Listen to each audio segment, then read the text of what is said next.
Shapere, welcome to the cylinders. Today we're looking at the 2025 Giulia Quadrifoglio. This is not just any Giulia Quadrifoglio, this is the same Giulia that was in the Simola Hill climb. We brought along a 2017 Giulia Quadrifoglio and we drove them both to Dalstrom to see how they compare to drive. We looked at the interior and also the exterior changes. We went through the mechanical changes. More importantly, we have a special guest from Autopitstop, and I'll give you my ownership experience before we close it out with our final thoughts. You don't want to miss any of it.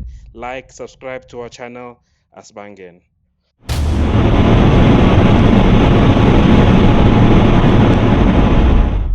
Alfa Romeo Giulia is no stranger to a racetrack. In fact, its claim to fame was being the fastest four-door sedan on the Nürburgring, matching times of the Ferrari 458 Italia. And even when you think the 458 Italia is not a formidable foe, it even matched the time of the Porsche Carrera GT.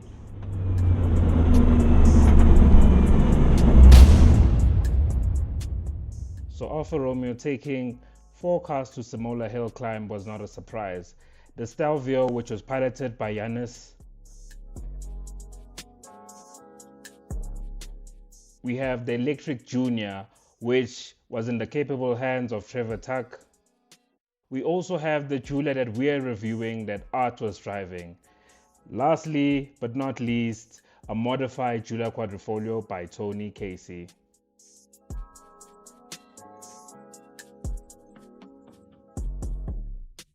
To see how it performs on a daily commute, we took them both to fill up their tanks and all the way to Dalstrom in Mpumalanga.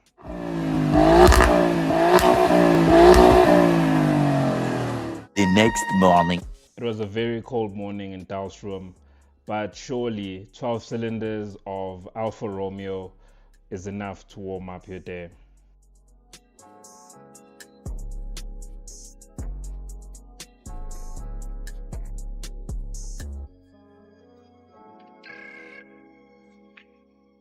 The biggest change between these two Giulias is the differential, and this is something that you can't see, but the new one has a mechanical differential whilst the old one had a torque vectoring differential. What this allowed the car to do was send up to 100% of the power to any wheel that actually needs traction. But the problem is the computer had to decide where the power goes.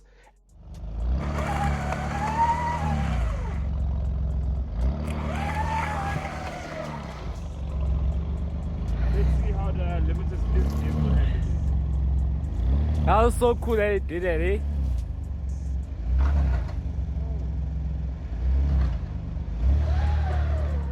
The 2025 model had no such problem, making it up effortlessly.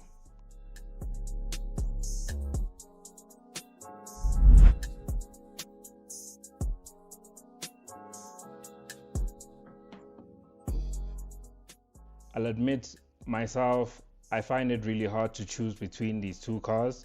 One thing that makes it hard is that 4 further years after 2020, they discontinued the white color, and I would have loved to see how would the white color look if it had the LED lights, just like we have in the 2025.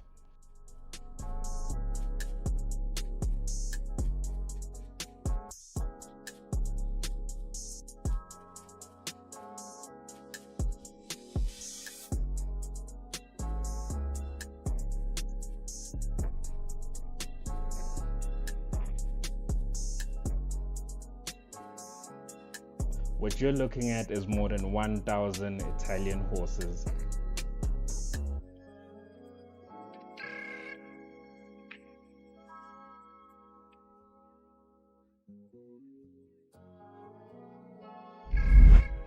We got something to eat, and of course it was pizza. And while we were walking out, we noticed that somebody else was shooting a video comparing 3 Land Cruisers, or maybe it's just a lot of Land Cruisers in Dalstrom. I think that the only thing that has changed with these cars are the front lights, but we know there's more. Wow, what has changed is this is not carbon fiber, but it's optional extra. No more carbon fiber. That's a bummer. But the great thing is you get standard acrylic carbon fiber tips, which make it sound way better. So Mbuso, I actually like the rear lights of the 2017. Are you with me or are you against me? I'm against you because now in this day and age, everybody's gone clear tail lights, which looks very good, especially when the lights are turned off. What do you think of these rims? They're really cool because they got a cloverleaf logo. You know that I actually prefer the 2017. So the 2017 comes with forged wheels, which are only 9 kgs per corner, and these are way over that. So in terms of weight, you're looking at 1,620 kg for the 2017 and 1,695 for the 2025. Welcome to the inside of the 2017 Giulia Quadrifoglio. We're going for a quick drive off the mountains just to test how this car feels once you throw a little bit of corners. Let's go.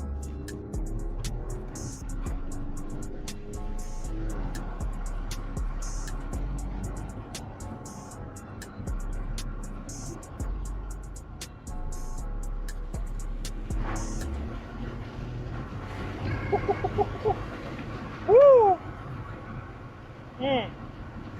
Nah, for 2017, it's still moving, eh? It moves. It moves. Hopefully you guys can still see us and can hear us a little bit more perfectly. But the one thing about the 2017 is it feels very raw. The steering wheel, very direct, and the engine. Oh my God, it just sings. One thing is the comfort. You can always throw it in soft, you know, just cruise about. Here's another corner.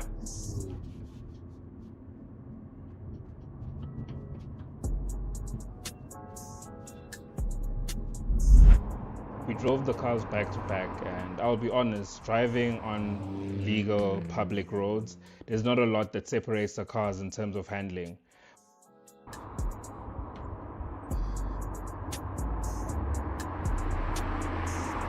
Major interior changes are a redesigned steering wheel, a digital driver's display, touchscreen infotainment. You've also got wireless charging. What you do lose out on is the seats are no longer Alcantara as standard, and the carbon fiber is no longer polished. But overall, it stays the same.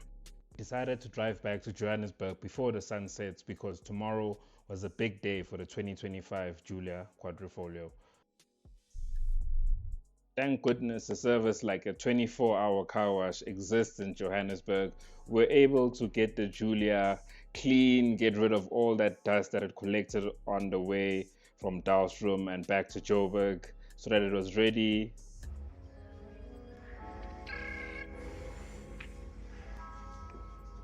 The next morning.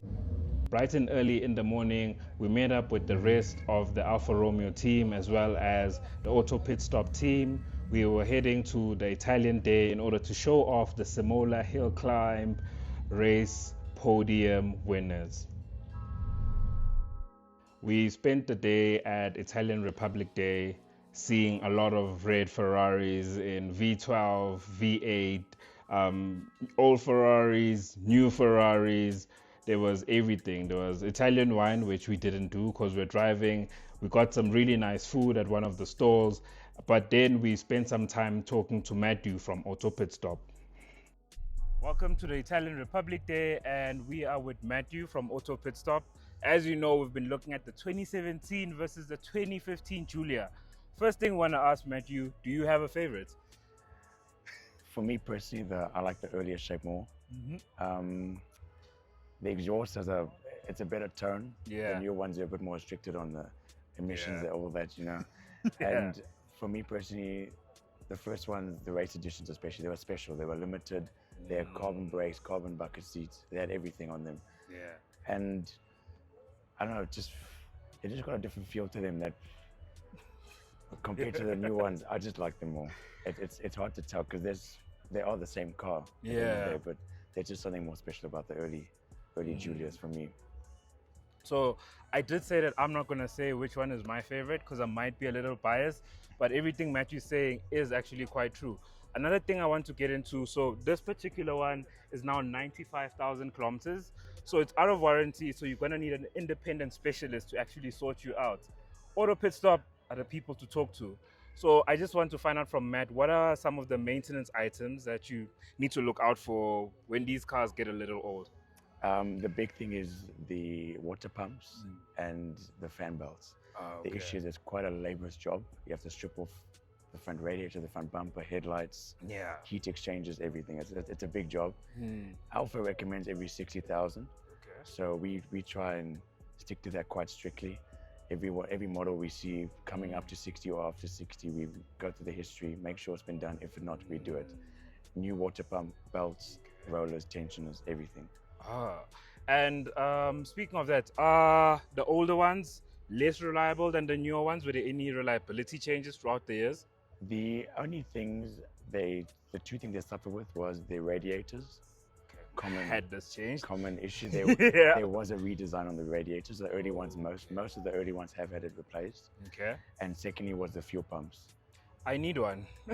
I need to talk to Autopitstop to get a fuel pump for this car. So those are just some of the things that you need to think about whenever you're getting one of these cars. But yeah, this is just the last thing that I want to ask Matthew. And this is regards to actually when working with Autopitstop, do you have a favorite model? Outside of the Giulias, do you have a favorite model? Some of the older ones, the newer ones? That's a tough question for me. I like all of them, but for me, the one I grew up with when I was small, 156 GTA, 147 GTA, and the GT. Those are my three hero alphas when I was small. So anytime one of those comes to the shop, I'm happy. Yeah. Cool, guys. You just heard from Matthew from Autopitstop. Those cars have an engine called the Buso. Italians are known for amazing sounding engines, and that's also one of my favorites. So that's been a really good interview with Matthew from Autopitstop. Again, if you need to service your Alfa, get it ready, you need to visit Autopitstop. All the Alphas that you saw in our video that are from the Simola Hill Climb Racing, they went to Autopitstop before going there. So if Alfa Romeo SA says they're the best, I don't know. Thank you, guys. In the late 60s, the Giulia Super created the category of sports sedan with all-round disc brakes, a high revving engine, and a really communicative chassis. Also, this was not the first time Alfa was involved in making a sedan that had a Ferrari engine.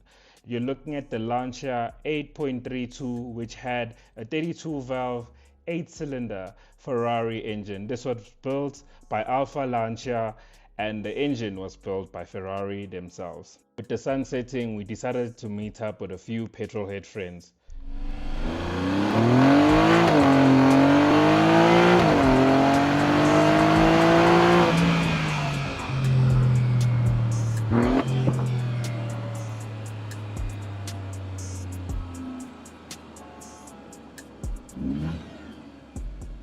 We spent some time with Mimasmotoring, Josiah and Ghostwire 8Y RS3. Look for them on their Instagram. Those are the Instagram handles, doing some petrolhead activities and shooting some nice rollers for you to enjoy. Thank you very much to Mimasmotoring for taking these.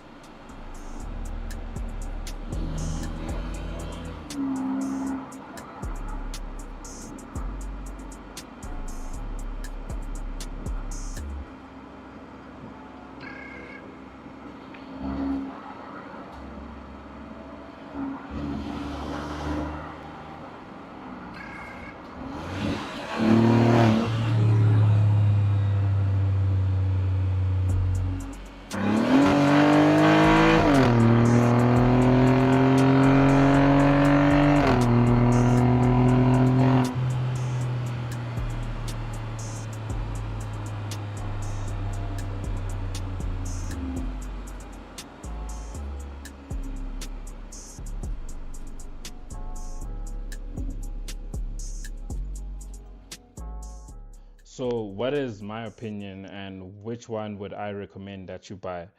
I'll be honest, it depends on your budgets and also how risk averse you are. If you do have 2 million Rand or you can be financed for 2 million Rand, I'd say don't hesitate. Get a Giulia Quadrifoglio, brand new one right now. It still has that same magic that the old one has. It might be a little bit more playful because of that LSD diff, where the torque vectoring diff help keep you out of trouble. This new one actually lets you get in and get yourself out of trouble. Have that much money, I'd still recommend getting a used one. Just get in touch with people like Autopitstop who can help you every step of the way, taking care of it, and yeah, you have just as much fun just without Android Auto. Once again, a big thank you to Alfa Romeo South Africa for allowing us to spend some time with the 2025 Giulia Quadrifoglio. It was amazing.